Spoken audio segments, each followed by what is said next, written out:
Would-be Conservative leaders may have a short memory, and so therefore I would like to take you back to 2018. And in 2018, Kemi Badenoch admitted that she had hacked Harriet Harman's website. She'd hacked into Harriet Harman's computer in 2008. She confessed to the hack, which carries a jail sentence of up to 5 years. And in response, this was in response to a question about what was the naughtiest thing that she'd ever done. And for all other potential Conservative leaders who want to know, this is about breaching the Computer Misuse Act. And the Computer Misuse Act is quite clear. It's an act which was set up in 1990, and computer misuse involves unauthorized access to computer material, unauthorized access with intent to commit or facilitate commission of other offences, to impair with recklessness, to impair the operation of the computer, unauthorized acts causing or creating risk of damage, and so on. And I think it's quite a clearly defined piece of legislation. And when you consider that other people have been prosecuted for similar juvenile attacks on websites, as well as Mustafa al-Bassam, who belonged to a hacking collective called Lutzsec. When he was 16, Bassam was given a 20-month suspended sentence for breaching the Computer Misuse Act as part of the group's campaign. This is a situation where someone has straight up admitted to a crime on TV. The police have an easy job. If a Conservative MP can admit to a computer crime on television and get away with it, then the law is not being enforced equally in the UK. And it's not something that Kemi Badenoch should simply be able to shrug off and suggest that this is just high spirits. It's not high spirits. It's a criminal act. And I'd like you to bear that in mind. I'll come back to that later. There is a computer hacker who is one of the 4 Conservative Party leadership contenders. So in the rise of a bruising electoral defeat, the Conservative Party find itself at a crossroads, struggling to navigate the stormy waters of opposition. With the leadership contest in full swing, the party's heavyweights are vying for the opportunity to steer the ship back to its traditional values and ultimately back to power. And one of those traditional values is respect for the law. But who are these contenders? And what are their visions for the future of the Conservative Party? Kemi Badenoch, a fiery and forthright speaker. She's positioned herself as a voice of reason on the contentious issue of immigration. She's picking up the tool left behind by Suella Braverman, Priti Patel, and she's unafraid to tackle cultural integration head-on. She argues that not all cultures are equally valid when it comes to assimilation into British society, a stance she says she knows well, that will draw criticism as well as support. With her roots in Nigeria, childhood spent in Lagos, she speaks with a personal perspective, arguing for an immigration policy that goes beyond the economic to address cultural compatibility. She's clear. A return to Conservative principles must include a robust conversation about who we are as a nation and how we integrate newcomers into that identity. She is the person who claims to be a computer hacker. What is the naughtiest thing you've done? Oh, I broke the law. And this is somebody who wants to be not only leader of the opposition, but has her sights set on becoming the next Prime Minister. That means that we are in the extraordinary position where in America and in Britain, we have a person who has allegedly broken the law, vying for leadership in the top job. That is extraordinary. In different degrees, admittedly, but it is extraordinary. One has been found guilty in a court of law, the other one has confessed in the court of popular opinion, in the Fourth Estate. But they have both apparently broken the law. And they both belong to right-wing parties that claim to put law first. How is that possible? How is that remotely possible? Then there's Tom Tugendhat. Tom Tugendhat offers a stark warning against factionalism and against internal strife, the sort of thing that led to the Conservative Party downfall. He paints a grim picture of the party's recent history, the infighting, the incompetence, the lack of vision that has left the party adrift and the public disillusioned. Tugendhat, ever the pragmatist, is focused on rebuilding trust and restoring a sense of purpose to the party. His vision is one of a unified party, ready to oppose Labour, not just for the sake of it, but with a confident, coherent and inspiring agenda. To that effect, he's been prepared to embrace the right-wing desire to get rid of the ECHR, European Court of Human Rights. Tugendhat's challenge is clear: to convince the party and the country that he can lead with the same grit and determination that marked the great Tory leaders of the past. And yet, he comes across as a bit of a lightweight. I like him, by the way. Then there's Robert Jenrick, more muted in tone but equally determined. Jenrick has been focused on the practicalities of governance. He speaks, and he speaks without notes. He's the only person in this group that does. He speaks without notes on the frustrations of small business owners and ordinary citizens who feel left behind by a party that's lost its way. His plan for the leadership centres on policy detail and a pragmatic approach to re-engaging with the electorate. However, he lacks the fiery rhetoric of his competitors, even if he can stand up without notes, without a prompt, and speak for half an hour, as he did shortly after the general election. He's also preparing to defy the plans for these limited pitches and hold his own speech outside the immediate confines of the Tory party conference. He may struggle to stand out in a race that demands more than policy wonkery. And of course, he comes with the baggage that he's the person who will best be remembered for getting rid of Disney cartoons in a migrant centre.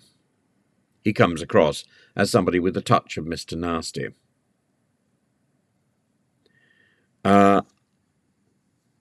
There's a little bit of me which warms to Robert Jenrick, although he's on the far right, but I don't think I warm to him enough. And then there's James Cleverly. James Cleverly, the person who is defined really by the quality of his language, his desperation to belong and to wear uniforms. Tin pot soldier. Oh, can I put on a uniform? Can I wear my clothes? Special clothes. Can I strut around the place like some sort of oversized CCF? And he uses the language of the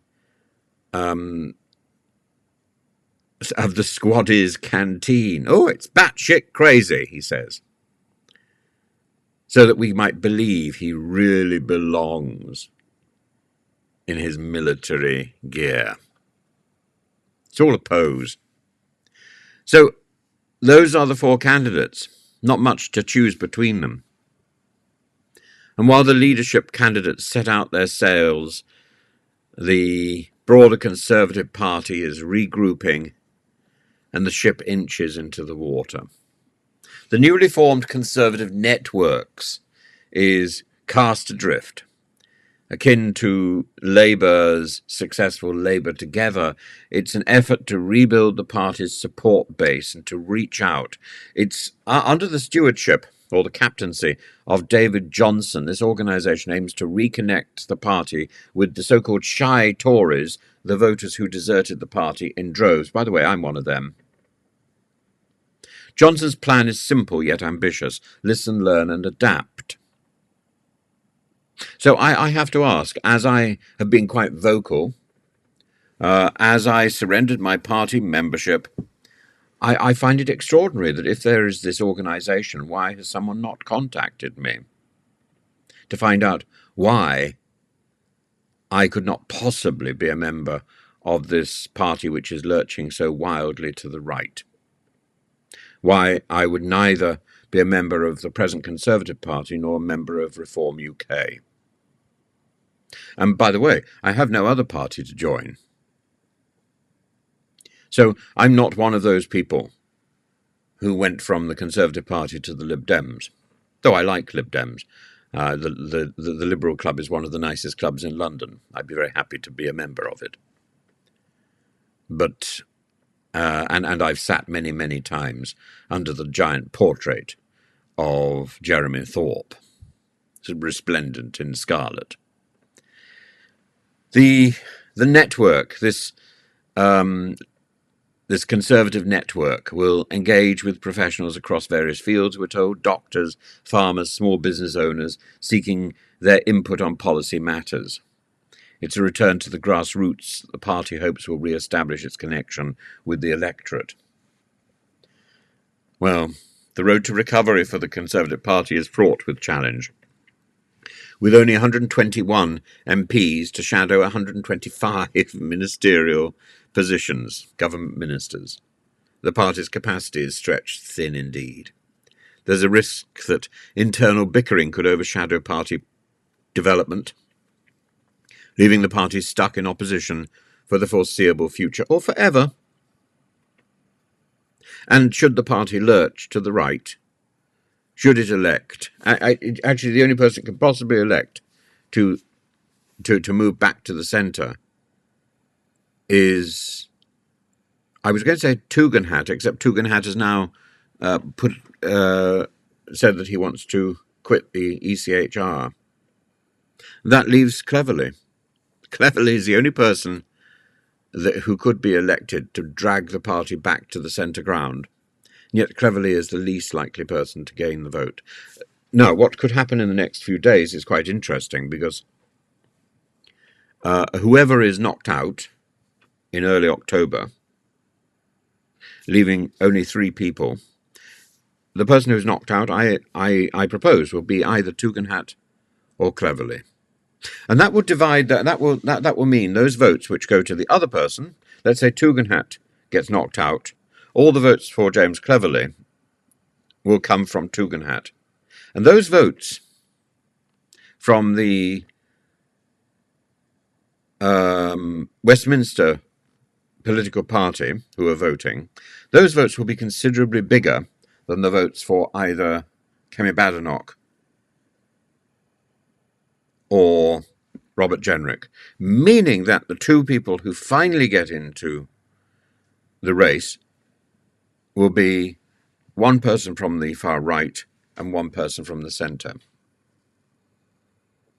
The problem is, if that person from the far right is Kemi Badenoch, she will be elected by the baying party members who haven't surrendered their cards. Predicting the outcome of a Tory leadership race is probably a fool's errand. But if recent history has taught us anything, it's to expect the unexpected. Factionalism remains a concern, but the leadership race has, for the most part, steered clear of overt divisions. All candidates have endorsed the Conservative Network's initiative, showing a rare moment of unity.